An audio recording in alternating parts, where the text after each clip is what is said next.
Pension മതിയാകാതെ PSC അംഗങ്ങൾ ഹൈക്കോടതിയിൽ. സർക്കാർ പെൻഷൻ തിരഞ്ഞെടുത്തവർ ഹൈക്കോടതിയിൽ പോയി അനുകൂല വിധി നേടിയിരിക്കുന്നു.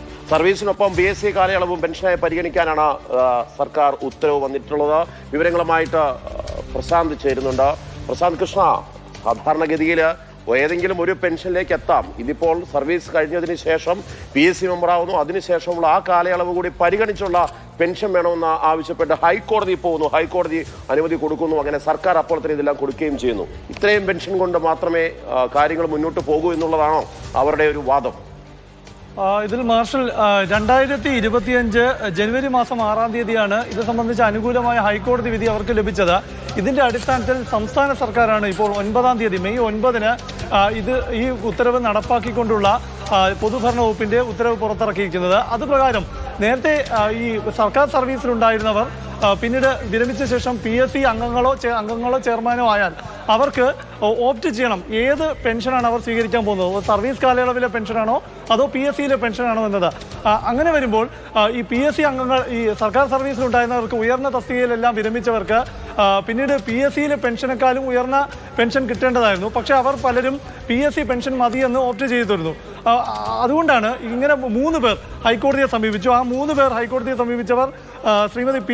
Jameela, doctor Greeshma Mathew, doctor K. Usha, ഇവരുൾപ്പെടെയുള്ള ഈ PSC അംഗങ്ങളായി വിരമിച്ചവർക്ക് അവർ ആവശ്യപ്പെടുന്ന പക്ഷം അവർക്ക് റീ ഓപ്ഷൻ നൽകാൻ, അതായത് അവർ സർക്കാർ സർവീസ് പെൻഷനാണ് നേരത്തെ ഓപ്റ്റ് ചെയ്തെങ്കിൽ, അല്ലെങ്കിൽ പെൻഷൻ PSC പെൻഷനാണ് ഓപ്റ്റ് ചെയ്തതെങ്കിൽ അത് മാറ്റുന്നതിനുള്ള അവസരം കൊടുക്കണം എന്നാണ് ഹൈക്കോടതി ഉത്തരവിട്ട്. അതുപ്രകാരം സർക്കാർ എടുത്തിരിക്കുന്ന തീരുമാനം ഇങ്ങനെയാണ്.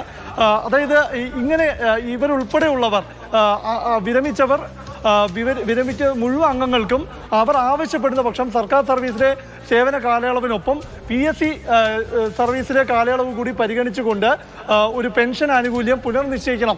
അതായത് അവർക്ക് ഒരു ഉയർന്ന പെൻഷൻ തന്നെ കിട്ടാൻ പോകുന്നത്. നിലവിൽ എത്രയാണോ സർക്കാരിന് പെൻഷനായി നൽകുന്നതിലുണ്ടാകുന്ന ബാധ്യത, അതിലും കൂടുതൽ ആ ബാധ്യത ഉയരുന്നു എന്നതാണ് ഇതിലേറ്റവും പ്രധാനം. എന്തായാലും നിലവിലിപ്പോൾ PSC പെൻഷൻകാർക്ക് ഏകദേശം 1 ലക്ഷത്തോളം രൂപയാണ് പെൻഷനായി ലഭിക്കുന്നത്.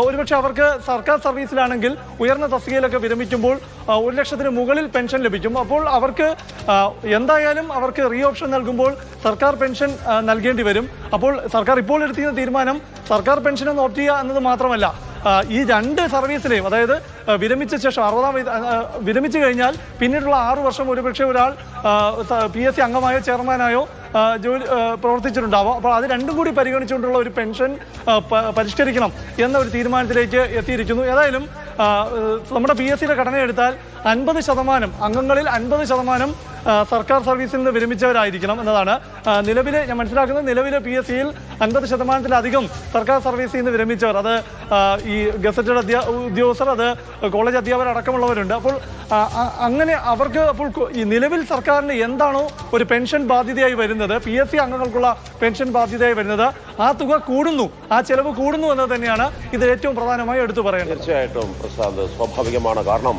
PSC അംഗമായി ഇരിക്കുന്നത് 6 വർഷം, അതുകൂടി പരിഗണിക്കാം എന്നുള്ളതാണ് ഇപ്പോൾ വന്നിട്ടുള്ള ഉത്തരവ്. സ്വാഭാവികമായിട്ടും കൂടുതൽ തുക സർവീസിലിരിക്കുമ്പോഴാണ് പെൻഷൻ ലഭിക്കുന്നതെങ്കിൽ അതിൻ്റെ കൂടി ഈ 6 വർഷം കൂടി ചേർത്തിട്ടുള്ള പെൻഷനായി ലഭിക്കുന്നു എന്നുള്ളതാണ്. അതല്ല, ചെറിയ തുകയിലാണ് വരുന്നെങ്കിൽ PSCക്ക് നൽകുന്ന പെൻഷനുണ്ട്, ആ കാലയളവിലെ പെൻഷൻ പരിഗണിക്കാമെന്നുള്ളത്. എന്തായാലും PSCക്കാരെ പകുതി വരുന്ന ഗവൺമെൻറ് ഉദ്യോഗസ്ഥരെ സംരക്ഷിക്കുന്ന ഒരു നിലപാട് തന്നെയാണ് സർക്കാരിനുള്ളത്.